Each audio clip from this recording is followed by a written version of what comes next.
This is the podcast for lifestyle and design in Ottawa. Intimate stories from our guests, an opportunity to discover hidden gems, share and get advice, recommendations, and more. All designed to help you be the best you that you can be. Your host from OttawaDesigners.com, Sandria Blench. Hey, welcome to OttawaDesigners.com. Thank you so much for joining. Thank you so much for having me. It's a pleasure. Ottawa is needing a realtor like you. So you were part of the Medow group, which is a new, fantastic project that you started just a few years ago, I believe, in real estate. Can you tell me more about this and why you decided to get into real estate of all things? Ooh, great question. I mean, real estate is something that I've always kind of been interested at. I have a little bit of a commercial background in restaurants and working in Russia for many years. When I came back from Russia, we had a concept that we were trying to launch in Ottawa. And, we were shopping around for about a year and a half, 2 years. We met some really cool, tenants and landlords, and kind of wasn't feeling that, we're getting exactly what we're looking for, because it was a little bit of a tough, it has to make sense financially. It has to be the right location. It's very important. So I said to myself, how can I get on the other side of real estate? How can I really understand what's happening? So I decided to get my license. I actually was able to fast track it. I finished it in just under a year and jumped right into real estate. And it came pretty natural because, again, I love talking to people. And I believe that's what, any real estate agent, that's what their goal should be. That's how you meet people and that's how you build relationships. So my first year I started with a great brokerage where I kind of got the basics up and running. And then I branched out of it and I joined a different brokerage, Blue Panda Realty is who I'm with now. And I formed inside the brokerage my own, the Medow Group team. So right now it's myself and an assistant that I have. And the plan for the future is obviously to build a team and add some members on it. But for now, we're still in the, in the process of getting all that set up. It takes a little bit of time, of course. So now real estate is very busy and we're always kind of running around and on the go. So I think that in the next couple of coming months, I'll have a little bit of time to focus more on that. So, but right now it is the Medow Group, and I'm the team leader for that, and looking forward to helping as many people as I can. So I've noticed that your focus also is big time on social media and contacting local businesses, especially during COVID, and really getting us to learn about the city. Why have you decided to take this approach? So to be honest, I think that social media and video in general is a great way to get out there and let people kind of see who you are as a person and kind of what your goals are and what it is that you're trying to accomplish.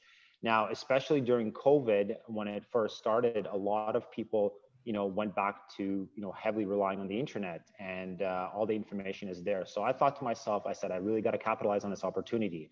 Now, I'm not in no means a tech wizard, and this is all new to me as well too. So I decided to jump on the opportunity to kind of learn some of these platforms, right? Okay. And decide to myself, what kind of content am I going to deliver to people that are going to, search for me or by accident see some of my content, right? So I decided to jump on that. And again, still learning. There's lots to learn. It's not something that you can do overnight. But I think the most important part is that you have to be yourself. It's not scripted work, it's natural, it's raw, right? And that's when you want people, I think that's the best way for people to connect with you. They see who you are, how you talk to people, what you're presenting. And I really want to be a source of information for people. So it's not just real estate, but it is, other different topics and information that I can send out. So you really got into this at the perfect timing because the real estate market just blew up. Do you see that that's the way things are going to continue? Is it now, people that are selling are making a fortune. We sold with you and we got way over asking of our home. So is this bubble going to pop? What do we have to expect here? That's a great question. And a lot of our clients ask the same thing. It's, hey, is the bubble going to burst? So, you have to understand that Ottawa, for the most part, has always been a seller's market. And what's a seller's market? It just means that there are more buyers versus how many homes are available to purchase. So there's going to be a lot of competition, right? Now, what COVID did was literally cut our inventory or the number of homes available for sale in half. But that buyer demand, that purchasing power didn't change at all. If anything, it might have gotten a little bit bigger, right? So now when people ask, how long is this going to go on for? How long are the prices going to increase? And when's that bubble going to burst? But you have to understand there's a lot of strong indicators that support the Ottawa market. You know, government sustainable jobs, double income producers, population increase, which a lot of people don't think about. There are a lot of people that are moving to Ottawa. And of course, one of the biggest ones is the new category of buyers in Ottawa, and that is the out-of-towners. I'm currently working with clients from Toronto, from Vancouver, from Montreal, who are trying to take advantage of this great market that we have. So for a lot of people, they're just looking at the numbers, but you do have to look at it long-term, right? Real estate is a long-term investment. So your year-over-year appreciation of your home value, if you buy today at whatever price, what's it going to be worth in 2, 3, 5, 10 years? And those are the questions you should always be asking yourself. And of course, we have the stats to back that up. So when we meet with somebody and they have those questions, we supply a lot of data, and that's what we work on. And we really counsel you on, is this the right decision now? Now, of course, some people are going to say, hey, I want to wait till next year. And that's fine. You know, we only work at your pace.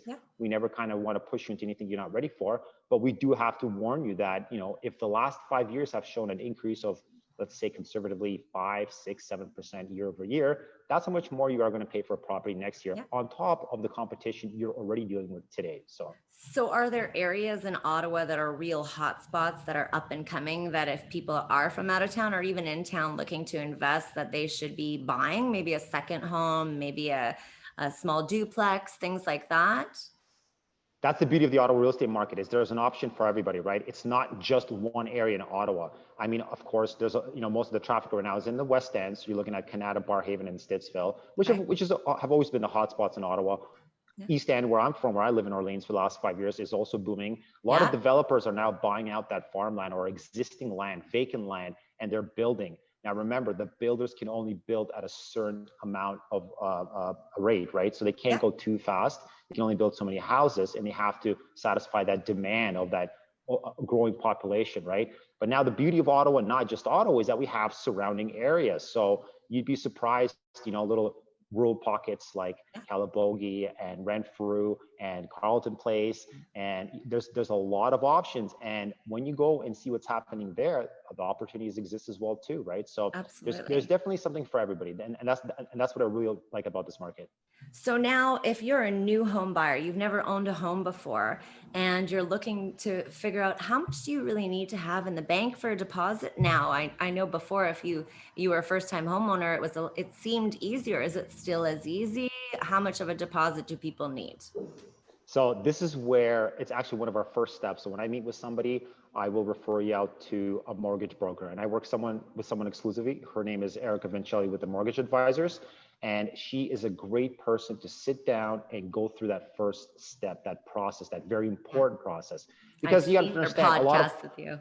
And it's something that we do every week. And I think we've gone through a lot of them, but we plan on doing them consistently, just so that information is always out there. Now, what she's going to do is she's going to sit down with you. She's going to talk about your current employment. She's going to talk about your credit score, if there's any kind of debt, who are the income producers. She's going to qualify you at an amount that I will know is your maximum, to look at homes, because we don't want to overjump that. We don't want to put you in a position where we're looking for homes where you're not qualified. Exactly, right? So that's the first step, really, is before we look at homes, we get you pre-qualified or pre-approved. And I mean, listen, it's a great time to be in the market. There are great packages available, historic rates right now. And the beauty with working with a mortgage broker versus a lender, which is a very common question I get, is that a lender is only tied down to what's available to that bank internally, whereas a mortgage broker has channels and access to different lenders, and every person's situation is unique. So she's going to sit down with you and really go through and pick a couple of options that best work for you for what you're looking for. And now, has COVID affected the ability to get homes? Is it easier for people to get money accessible, or harder? Are banks more scared or trepidous to do that? Or there's definitely been stricter rules since COVID, and you have to understand too, a lot of people have lost their jobs, right? So the banks, the lenders have kind of stepped up the basic screening process and the documents that are required.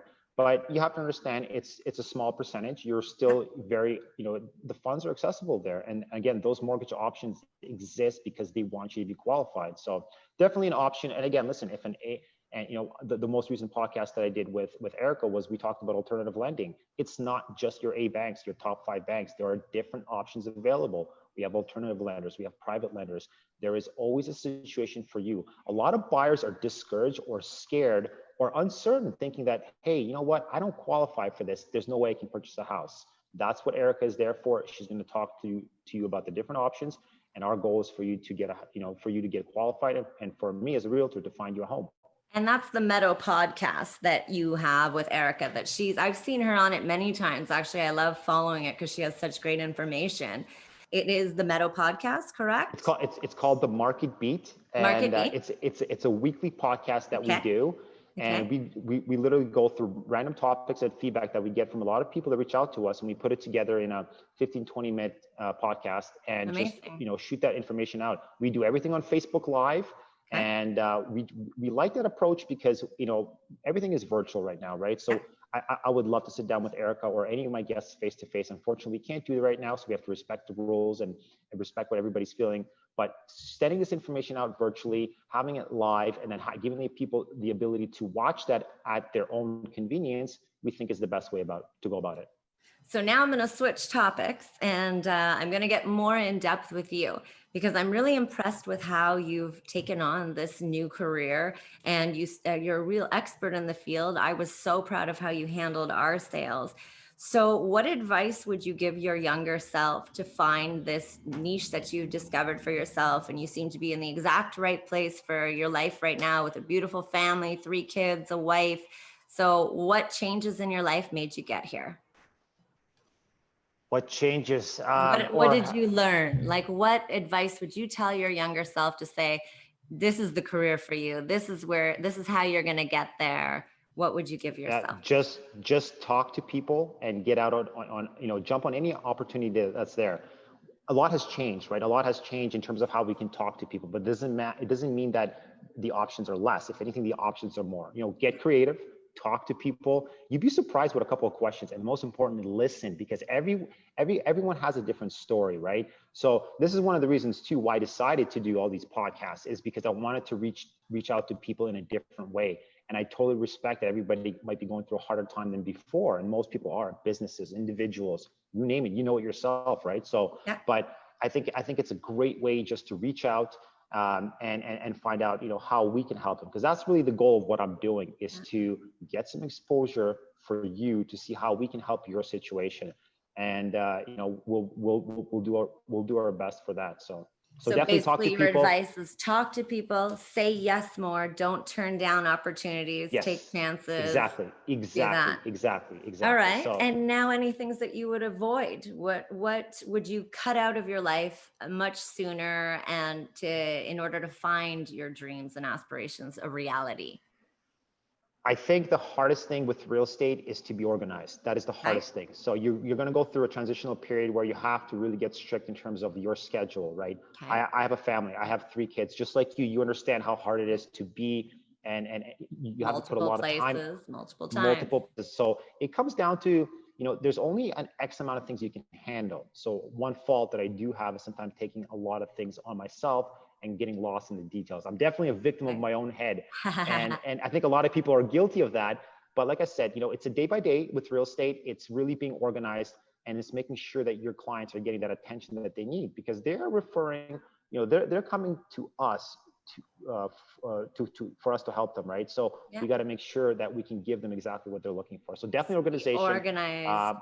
And listen, I'm still guilty of it, of forgetting something or being late in something. It's there, but it's definitely a work in progress. So organization 100% is very important. Perfect. Yeah, Leanne Lane, I just interviewed today, and she told me that when she gets out of bed, she just learned meditation and spirituality, and before she even puts her feet on the ground, before she gets out of bed, she tells herself, today is going to be a great day. And I thought, absolutely. Wow, this is really fantastic. And, you're saying organization, that's huge, because you have to take care of yourself, but you have to be there for your wife, your kids, and everything. So that's a huge one that I think the earlier you learn, definitely the better. Yeah. And I definitely agree. You have to set kind of a strict schedule for you. And it is how you start your day. I start my days very early. There's a reason for that, right? So I want to plan my day ahead, and I need to know exactly what's happening and when. And it has to be strict.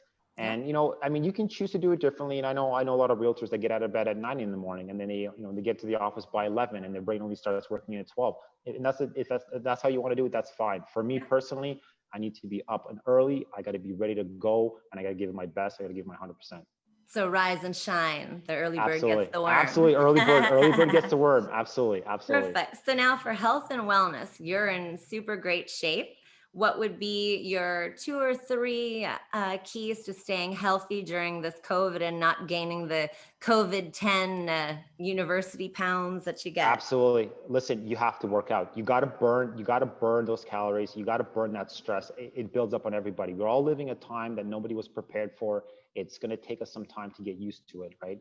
It's an event, it's an adjustment. It's going to take time. So definitely work out. I know the gyms are closed right now. Hey, I do CrossFit at 5:30 in the morning. It's closed now. There are different options, whether it's a couple of push-ups in the morning, a couple of sit-ups, running, walking, just getting some fresh air. You gotta move. And this is what scares me the most about this time is it's how long it took society to get used to being a veggie state or a couch potato state, because it's so easy to get into that and it's so hard to get out of it. Yeah. And I'm the same way. The gym's been closed and that motivation is a little bit less in the mornings, but you have to push through it.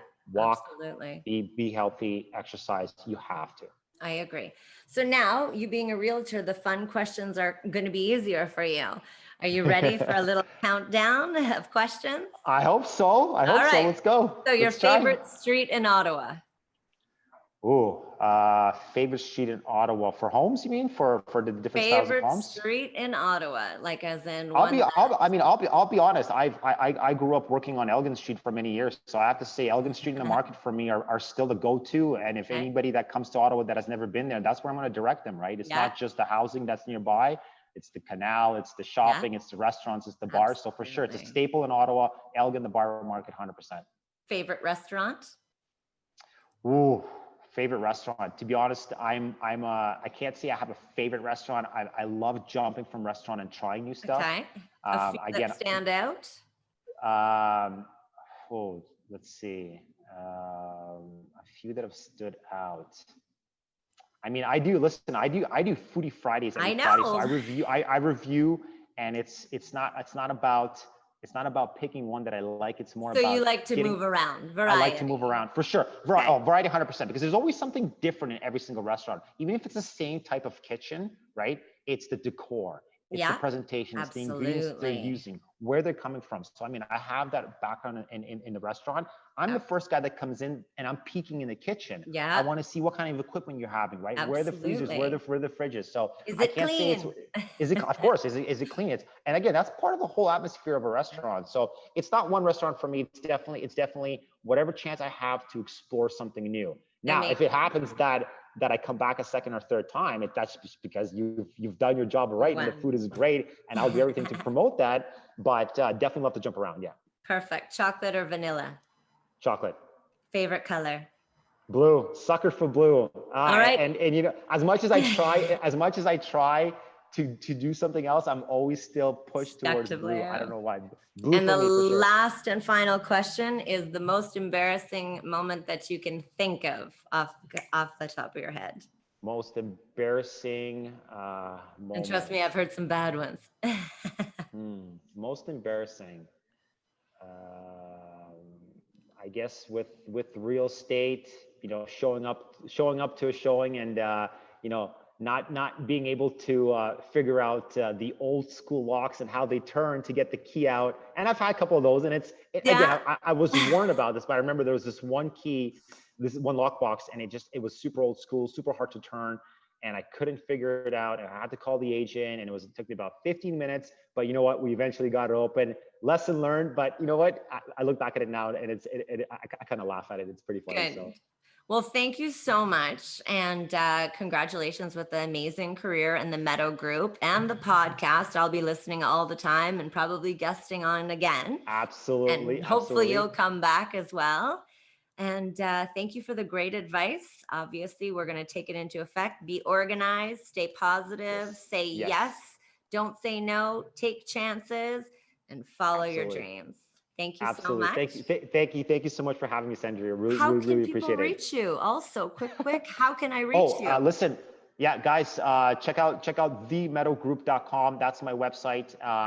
Cool functions there for you to look at homes, search for homes. My direct number is 613-406-0555. And of course, my email anytime is andre@andreimedow.com. So feel free to reach out anytime. But social media, Instagram, Facebook, follow me. Tons of content daily. That's probably the best way to kind of see what I'm doing. And lots planned, lots of projects coming up in the next year. So stay tuned for that. Really going to start highlighting a lot of what Ottawa has and what people are not aware of, because there's so much to discover. And I'm making it my mission to let everybody know about that. Thank you so much. And we will talk to you again soon. Thanks so much. Andrei. Bye.